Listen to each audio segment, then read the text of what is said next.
ಹೆಸರೇ ಹೇಳುವ ಹಾಗೆ ರಾಮಾಯಣ ಇಲ್ಲಿಯ ಕಥಾವಸ್ತು. ಇದರಲ್ಲಿ ಒಟ್ಟು 4 ಸಂಪುಟಗಳಿದ್ದು 50 ಉಪ ಅಧ್ಯಾಯಗಳಿವೆ. ಕಥೆಯು ಮೊದಲು ಅಯೋಧ್ಯ ಸಂಪುಟದಿಂದ ಆರಂಭವಾಗಿ ಕಿಷ್ಕಿಂಧೆಯತ್ತ ಸಾಗುತ್ತದೆ. ಅಲ್ಲಿಂದ ಲಂಕೆಯನ್ನ ಸೇರಿ ನಂತರ ಅಯೋಧ್ಯೆಗೆ ವಾಪಸ್ಸಾಗುತ್ತದೆ.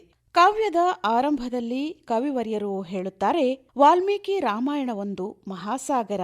ಇದನ್ನ ದಡದಲ್ಲಿ ನಿಂತು ನೋಡಿ ನನಗಾದ ಸಂತೋಷವನ್ನ ಅನುಭವಿಸಿ ಈ ಕಥೆ ಮತ್ತು ಚೌಕಟ್ಟನ್ನ ಬಳಸಿ ನನ್ನ ಅನುಭವ, ನನ್ನ ಆಲೋಚನೆ, ನನ್ನ ದರ್ಶನ ಇವನ್ನೆಲ್ಲ ಸೇರಿಸಿ ನಿತ್ಯ ನೂತನವಾದ ಹೊಸ ರೀತಿಯ ಕಾವ್ಯ ರಚನೆಯೇ ಶ್ರೀರಾಮಾಯಣ ದರ್ಶನಂ ಎಂದು ಹೇಳುತ್ತಾರೆ.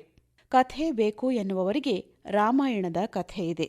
ಕಾವ್ಯಾಂಶ ಬೇಕು ಅನ್ನುವವರಿಗೆ ಕಾವ್ಯದ ಅಂಶವಿದೆ. ದರ್ಶನ ಬೇಕು ಅನ್ನುವವರಿಗೆ ದರ್ಶನವಿದೆ. ಈ ಮೂರೂ ಮುಪ್ಪರಿಗೊಂಡು ಸಮನ್ವಯಗೊಳಿಸಿಕೊಂಡು ವಾಚನ ಮಾಡಿದಾಗ ಮಾತ್ರ ಶ್ರೀರಾಮಾಯಣ ದರ್ಶನಂ ಕೃತಿಗೆ ನ್ಯಾಯ ಒದಗಿಸಿದಂತಾಗುತ್ತದೆ ಎನ್ನುವುದು ವಿದ್ವಾಂಸರ ಅಭಿಪ್ರಾಯ. ವಾಲ್ಮೀಕಿ ರಾಮಾಯಣದಲ್ಲಿ ಬರುವ ಕಥೆಯನ್ನ ತಮ್ಮ ಬುದ್ಧಿ ಭಾವಕ್ಕೆ ಒಗ್ಗದ ಕೆಲವು ಘಟನೆಗಳನ್ನು ಕೈಬಿಟ್ಟಿದ್ದಾರೆ, ಮಾರ್ಪಡಿಸಿದ್ದಾರೆ, ಮರುಸೃಷ್ಟಿಸಿದ್ದಾರೆ. ಮಂಥರೆಯ ಪಾತ್ರಕ್ಕೆ ಹೊಸ ಜೀವ ತುಂಬಿದ್ದಾರೆ. ಲಂಕಾದಹನವನ್ನ ಕೈಬಿಟ್ಟಿದ್ದಾರೆ. ಹಾಗೆ ಮುಖ್ಯವಾಗಿ ಅಪವಾದ ಪರಿಹಾರಕ್ಕಾಗಿ ಸೀತೆ ಅಗ್ನಿ ಪ್ರವೇಶ ಮಾಡುವಾಗ ಅಂಥದ್ದೇ ಅಪವಾದದಿಂದ ತಾನೂ ಪಾರಾಗಲು ಶ್ರೀರಾಮನು ಅಗ್ನಿಪ್ರವೇಶ ಮಾಡುತ್ತಾನೆ. ಸತ್ಯ ಮತ್ತು ಅಹಿಂಸೆಯನ್ನ ಕಾವ್ಯದ ನೆಲೆಯಲ್ಲಿ ನಿಜಗೊಳಿಸಲಾಗಿದೆ.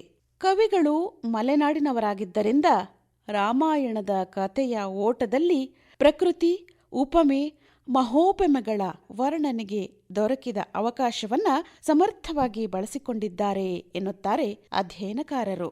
ಶ್ರೀರಾಮಾಯಣ ದರ್ಶನಂ ಮಹಾಕಾವ್ಯ ಸಂಸ್ಕೃತ ಭೂಯಿಷ್ಠವಾಗಿದೆ. ಹೆಚ್ಚು ಆಧ್ಯಾತ್ಮಿಕ ವಿಚಾರಗಳಿಂದ ಕೂಡಿದೆ. ಬಳಸಿರುವ ಛಂದಸ್ಸು ಸರಳ ರಗಳೆ, ಮಹಾ ಛಂದಸ್ಸು ಅಲ್ಲ ಎಂದು ವಿಮರ್ಶಕರು ಅಭಿಪ್ರಾಯಪಟ್ಟಿದ್ದಾರೆ. ಟೀಕೆ ವಿಮರ್ಶೆ ಏನೇ ಇದ್ದರೂ ಶ್ರೀರಾಮಾಯಣ ದರ್ಶನಂ ಇದೊಂದು ವಿಶಿಷ್ಟ ಕೃತಿ. ಮಹಾಕಾವ್ಯಗಳ ಯುಗ ಮುಗಿದೇ ಹೋಯಿತು ಎನ್ನುವ ಆಧುನಿಕ ವಿಚಾರಧಾರೆಗಳ ನಡುವೆ ಈ ಮಹಾಕಾವ್ಯವನ್ನ ಕುವೆಂಪು ಅವರು ರಚಿಸಿದರು.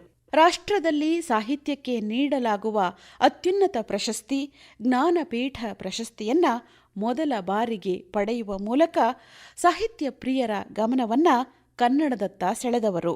ಆಧುನಿಕ ಯುಗದಲ್ಲಿ ಮಹತ್ತರ ಕಾವ್ಯ ಶ್ರೀ ರಾಮಾಯಣ ದರ್ಶನಂ ಜಾಗತಿಕ ಸಾಹಿತ್ಯಕ್ಕೆ